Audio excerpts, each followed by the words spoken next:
Ó lágbára o, ọ̀rọ̀ ìjà àwọn ọmọ National Union ní Lagos State yìí ti wá gbẹnu tán gidi báyìí o. Ẹ tún súnmọ́ bí ẹ wá gbọ́ another fresh allegation tí kan nínú àwọn excos ẹgbẹ́ náà ìyẹn Alhaji Nasiru tí wọ́n ń pè ní Tantolon tó tún fi kan Istijaba tó jẹ́ kan nínú àwọn ọ̀gá nínú ẹgbẹ́ National Union ní Lagos State o. Nínú fọ́nrán yìí ẹ tún gbọ́ bí Tantolon ṣe ṣàlàyé bí Istijaba ṣe gba ìjẹ lẹ́nu òun tó gbaṣẹ́ lọ́wọ́ òun. Ọ̀rọ̀ yìí tún lágbára o. Ẹ tún gbọ́ bí ó ṣe ṣàlàyé wípé gbogbo ipa tí òun ṣà láti gba iṣẹ́ òun padà lọ́wọ́ Istijaba ló já sí pàbó o. Kódà òun ti fọ̀rọ̀ yìí òun ti fi tó Tafa Sego létí tí Tafa sì insist wípé káwọn padà sọ́dọ̀ Istijaba náà ni ṣùgbọ́n tó jẹ́ wípé kàkà kí Istijaba kí ó gbẹ̀bẹ̀ táwọn ń bẹ̀ ìṣe ló sàn sọ wípé káwọn lọ lóyà tó sì fáwọn ní condition kan kí ni condition tí Istijaba fún Tantolon ẹ̀yin èèyàn ọ̀rọ̀ yìí lágbára o gẹ́gẹ́ bí ohun tí Tantolon ṣàlàyé nínú fọ́nrán yìí ó ní Istijaba fi ń yẹ̀ òun wípé kóun lọ lóyà sí Tafa Sego pátápátá kí ló dé kí ló ṣẹlẹ̀ wípé kóun sì kúrò lẹ́yìn MC Oluomo ọ̀rọ̀ yìí ọ̀rọ̀ tó lágbára gan ni ṣé rọ́ ni ṣòótọ́ ni ẹ̀yin èèyàn nítorí ọ̀rọ̀ àwọn ọmọ ẹgbẹ́ National Union ní Lagos State pàápàá lórí ọ̀rọ̀ Iko State Chairman tí MC Oluomo àti Tafa tán fà mọ́ra wọn lọ́wọ́ ọ̀rọ̀ ìlágbára ẹ jẹ́ ká dìjọ wo fọ́nrán ẹ̀yin èèyàn kẹ́tù gbọ́ gbogbo allegation tí Tantolon tó tún lè kalẹ̀ nípa Istijaba kẹ́dẹ̀ má bá mi fèrò yín lórí ẹ̀ sí comment. Orúkọ mi ni Alhaji Nasiru aka Tantolon.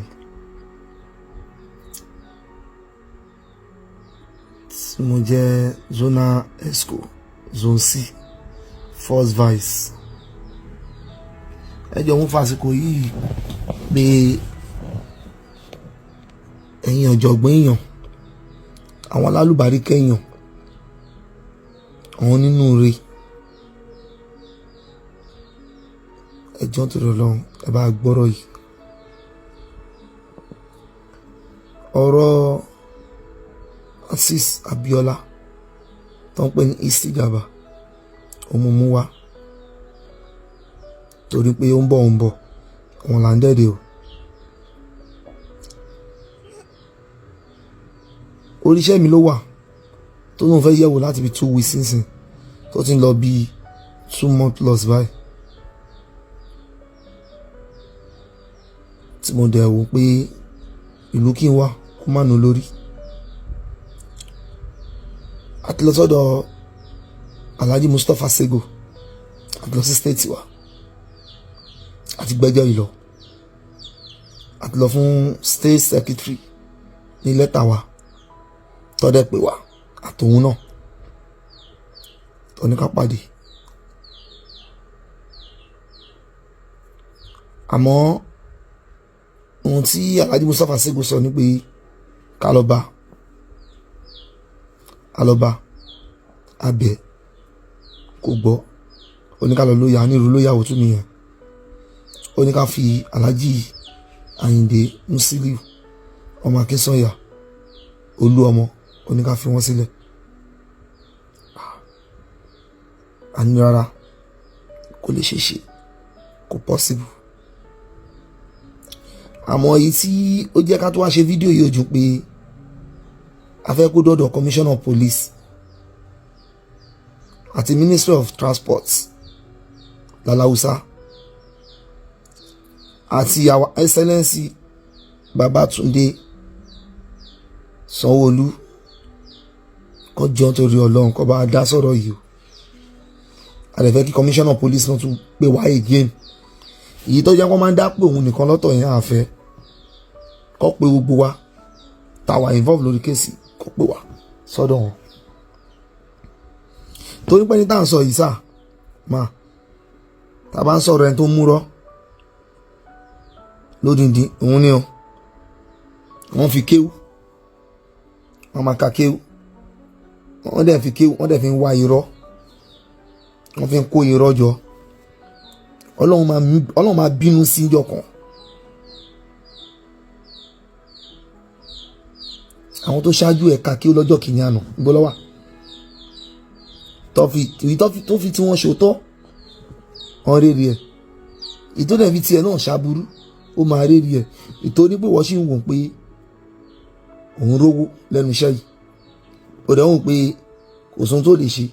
kò sọ ọmọ kan tó máa rán lẹ́wọ̀n mọ́ tó gbogbo plan ẹ̀ pátá la rí òun fọlọ́pàá halẹ̀ òfin halẹ̀ mọ́ wa gbàgbé ẹni tó bá jẹ gbì ló máa kú gbì ohun tó fẹ́ máa fà lọ́wọ́ tó fẹ́ máa fà lẹ́sẹ̀ yìí ìjọba máa bá a dá sí i ṣùgbọ́n kété kan mi máa ṣẹlẹ̀ wà máa sáré lọ bàkún ẹ jẹ́ àwa náà onílé gíláàsì ni wa àwọn òun bàkún nìkan jẹ́ ẹ̀yin dáàdì wa àtẹ̀yin mọ́mì wa ó wà lórí iṣẹ́ wa for 2 months nísìn àwọn ọmọọṣẹ́ mi tó tẹ̀lé mi wọn rí kan jẹ dè níyì o ó kọ́ àbúrò ẹ̀ síbẹ̀ ó kọ́ àwọn ọmọọṣẹ́ ẹ̀ síbẹ̀ ó kọ́ àwọn ẹbí ìyàwó ẹ̀ sórí iṣẹ́ oníṣẹ́ bàbá èèyàn kankan kọ́ ló ní national union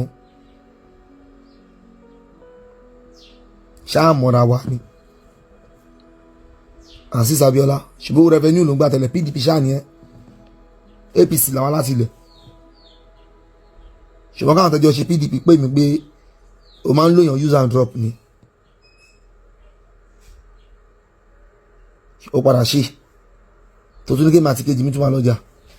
2019 ó mọ nǹkan tó dálẹ̀ of opportunity àwọn ọ̀gá yẹn Alhaji Musiliu Ayinde ọmọ Akínsànyà kò ní bàjẹ́ fún yín láíláí gbogbo àwọn tẹ́lẹ̀ jẹ́ ṣèjọba láti 2019 jàre so 2020 gbogbo àwọn tẹ́jọ́ ṣèjọba di àná táwọn sọ yìí kó tó ní wọ́n bẹ̀rẹ̀ ọ̀tẹ̀ wọn yìí sáà lágbára Ọlọ́run ọba gbogbo ẹni tó bá ní kí ti yín bàjẹ́ Ọlọ́run máa bá tiẹ̀ jẹ́ tó pẹ́jọ́ ṣèjọba yẹn ni ìjọba tí Azeez ń pariwo yìí Oluomo olódà sọ́kùn fẹ́ máa dá pàṣẹ láàrin ìmẹ́tẹ̀ẹ̀ta yẹn ẹjọ́ máa jókòó ẹjọ́ máa sọ tẹjọ́ máa pàṣẹ yẹn. àbẹ́rẹ́ pé allegation ilé ìtàn lè koko ọ̀rọ̀ rẹ̀ ọ̀rọ̀ lẹ gbọ́ lẹ́nu táńtọ́lọ̀ yìí ṣé rọ ni ṣé òótọ́ ni kí lè ro tiyín ẹ máa jù sí kọ́mẹ̀ntì o ẹ má gbàgbé láti máa bá mi follow DIGINAIJA online TV lórí Facebook link tó wà ní comment section video máa gbé yín lórí Facebook page wa lórí YouTube ẹ máa bá mi tẹ subscribe button tó wà lábẹ́ fídíò kẹ́sì máa bá mi like and share kó máa lọ káàkiri ẹ ṣeun tẹ́ ẹ̀ darapọ̀ mọ́ mi.